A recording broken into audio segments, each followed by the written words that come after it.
a não ser pelo fato de que ele diz que quem não quiser trabalhar pode permanecer em casa. A insistência de Bolsonaro sobre o tema mostra a preocupação do presidente com os estragos políticos da crise econômica, uma crise monstro que vem por aí. A economia já não vinha tão bem, né? E ainda foi abatida pela pandemia. Sabe-se lá exatamente quais serão os indicadores a revelar de forma mais precisa como estará a nossa economia no pós-pandemia. Por agora, por hoje, a gente teve o dólar uma vez mais, passando muito perto ali dos R$6, praticamente a 6. As previsões do mercado financeiro apontam para uma recessão ao redor de 5%, a equipe econômica do governo fala ainda em 4,7%, mas há instituições, sobretudo internacionais, que já apontam para um número bastante superior a isso, em torno de 10% até, e também com uma taxa de desemprego que pode chegar a 25%. A gente vai falar um pouco de tudo isso a partir de agora com o economista José Eustáquio Alves, que é do IBGE. Vai participar comigo o meu parceiro, o André Budon, o nosso comentarista de economia, jornalista, entrevistador também. Quero dar meu boa noite a todos e começar lhe perguntando, professor José Eustáquio, por que o senhor chegou a dizer no seu trabalho, o boletim do INSI-IBGE, do dia 11 de maio, boletim número 37, que a pandemia, não poderia chegar em pior hora do que agora. Também está conosco o jornalista Ricardo Lessa, acaba de chegar à sala. Também seja muitíssimo bem-vindo, Lessa, jornalista, meu parceiro de longa data, colaborador do Valor Econômico, ex-âncora do Roda Viva, trabalhou comigo na Globo News, seja muitíssimo bem-vindo. Qual é a impressão que você tem, Lessa, você que é um jornalista muito imerso, digamos assim, nos dados da economia, nas notícias da economia? Boa noite. Esse boletim escrito pelo Eustáquio, e de fato é muito preocupante o que ele aponta ali no que ele escreveu, que é um momento que a economia vinha em baixa, a produtividade do país vinha em baixa, a situação fiscal complicada, e aí tudo, o Brasil com muitos desempregados, muita gente fora do mercado de trabalho, muita gente no mercado informal, e é o momento que o Brasil deveria aproveitar essa vantagem comparativa que todos os países que enriqueceram aproveitaram, que é a vantagem de ter mais gente trabalhando do que gente dependendo do trabalho, ou seja, mais velho ou muito mais novo. No caso do Brasil, muito mais velho. A gente, como disse o Marcos Lisboa, o Brasil está envelhecendo sem envelhecer, o que é extremamente lamentável. Então, essa janela de oportunidade do bônus demográfico, momento que o Brasil tem gente jovem para produzir, está sendo jogada fora. Isso é extremamente lamentável. É o momento que a gente está exatamente nesse pico e que vai trocar daqui a pouco a relação. Vai ter mais gente dependente do trabalho de outra... Essa proporção... Eu acho que eles me tiraram aqui do negócio. Então, isso do Eustáquio, que é realmente levar essa preocupação. A gente sempre acreditou no Brasil, país do futuro e tal, país das oportunidades, e o Eustáquio está mostrando que a gente está, na verdade, sendo o país perdendo a oportunidade, né? Enquanto a gente vê a Argentina, por exemplo, que já foi um país rico e mergulhando numa série de problemas, a gente está emburacando nos problemas sem resolver. A gente está perdendo a oportunidade. Como ele aponta do bônus demográfico, eu acho que ele já está com o retorno lá, ok, ele seria a melhor pessoa para falar até. Você já está ouvindo? Agora melhorou aqui, desculpa aí a confusão. Por nada, estou vendo a mensagem, a imagem. A gente que se desculpa, só quer, por favor, retomar o seu raciocínio. Eu estava pontuando aqui com o Lessa, a gente vai ouvir o André Budon também daqui a pouco, mas um dos pontos que me chamaram a atenção também do seu boletim é falar da instabilidade política, dificultando o controle da pandemia e trazendo como consequência riscos para a economia, professor. É por aí também?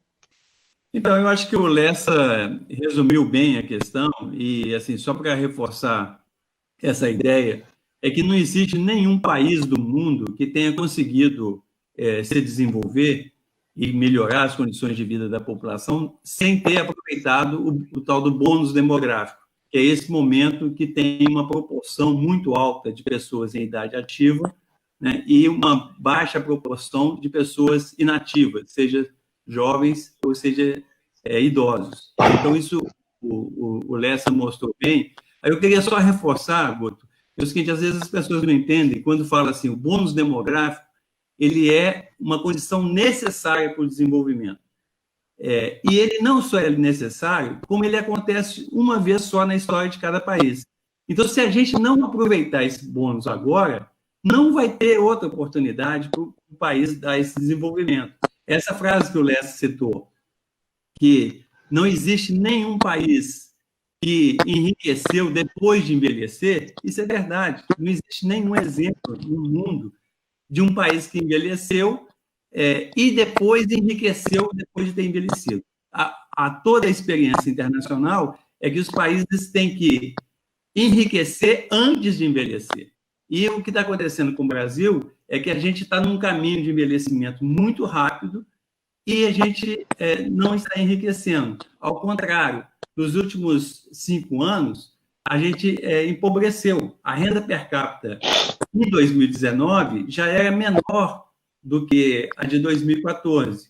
E agora, em 2020, segundo dados do próprio FMI, o mundo vai ter a maior recessão da história do capitalismo.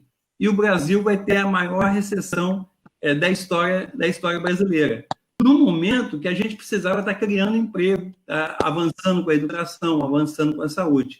Então, isso é por isso que eu falo que é uma radical, porque a gente já estava perdendo a oportunidade, nessa janela de oportunidade demográfica, e com a Covid e com essa recessão, né, vai ficar muito difícil a gente retomar as tendências aí dos últimos 40 anos e aproveitar o restinho, né, desse bônus demográfico. E a situação política, é isso que você já falou, a situação política não ajuda e a gente não tem um horizonte otimista pela frente. Eu queria ouvir o André Budon, nosso comentarista de economia, acerca do que foi discutido, André. Infelizmente, em função aqui do nosso problema técnico, a gente ficou com o tempo mais reduzido. André, você conseguiu acompanhar? Você quer fazer uma consideração, por favor? Não, eu queria, assim, boa noite, professor. A impressão que me dá em relação à questão brasileira é que o Brasil foi vítima de um lado perverso da globalização. Porque a impressão que eu tenho é que a globalização existe para o padrão de consumo. O consumo é globalizado, o padrão de consumo é globalizado. O que você quer aqui no Brasil é a mesma coisa que o americano quer, o que o americano quer consumir é a mesma coisa que o russo, que o japonês, que o chinês. Agora, as condições de produzir são absolutamente assimétricas. Você tem um câmbio, você tem a capacidade de financiamento, você tem a tecnologia, o avanço tecnológico, você tem a escala. Como é que a gente consegue vencer essas barreiras? Qual é a perspectiva da gente conseguir vencer essas barreiras e tentar, pelo menos, reduzir esse gap em relação aos grandes países, aos grandes produtores de bens de consumo com valor agregado no planeta? Olha, eu acho que a globalização ela tem países vencedores e países derrotados nessa globalização, né?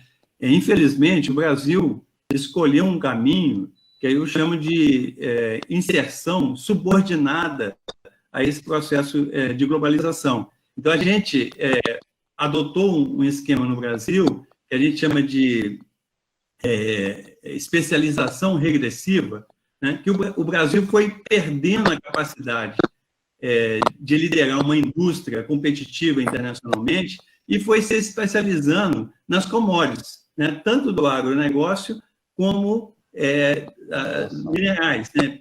O pré-sal, por exemplo, eu sempre fui um crítico muito insistente do pré-sal, porque o pré-sal é uma tecnologia antiga de uma fonte de energia poluidora e é uma commodity que não ia trazer um desenvolvimento muito grande no Brasil em cima das novas tecnologias. Então, tudo que aconteceu nos últimos 40 anos, né, foi esse processo que o Brasil foi reprimarizando a economia. Ele foi ficando dependente de produtos agrícolas e de produtos minerais. E aí a gente teve aí o problema de Brumadinho, de Mariana, etc., que mostra qual que é o efeito dessa dependência de produtos minerais. Então, a gente entrou numa globalização de uma maneira que a gente exporta commodities e importa produtos industrializados. Quer dizer, a gente voltou para antes da Revolução de 30, para antes de Getúlio Vargas, né?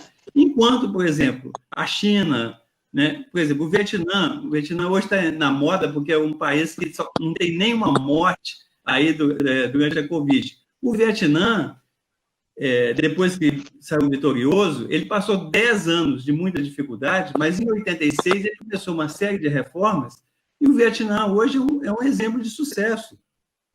O Vietnã exportava 40 vezes menos do que o Brasil há 30 anos atrás, e agora ele exporta mais do que o Brasil. Ele está num processo de crescimento da renda, de melhoria das condições de vida da população, né? Então, assim, é isso que eu chamo de uma inserção soberana no processo de globalização. Eu acho que a gente não pode ficar simplesmente condenando a globalização, que a gente tem que entender a forma como a gente entra na globalização. E a forma que a gente entrou foi a pior, porque a gente tem juros altos, a gente tem impostos altos, a gente tem competitividade baixa. Então, a gente criou os empecilhos, né, para a gente aproveitar essa globalização.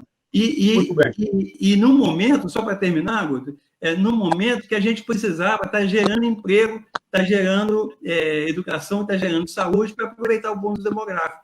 Então, se a gente perde esse momento histórico, eu, sinceramente, eu acho o seguinte, aquela famosa frase, o Brasil vai ficar preso eternamente ser um país de renda média. A gente nunca vai dar o salto para uma renda alta. Tá bem. Eu quero agradecer muito a presença conosco, a exclusividade em nos trazer o Boletim 37, o estudo do IBGE, do professor José Eustáquio Alves. Um prazer tê-lo com a gente. E uma vez mais eu me desculpo com o senhor por essas falhas técnicas que atrapalharam um pouco a conversa, mas vamos conversar mais vezes e sem falhas técnicas. Agradeço muito, professor. Só um detalhezinho, é o seguinte, esse boletim é um boletim da Anpox, tá, Guto?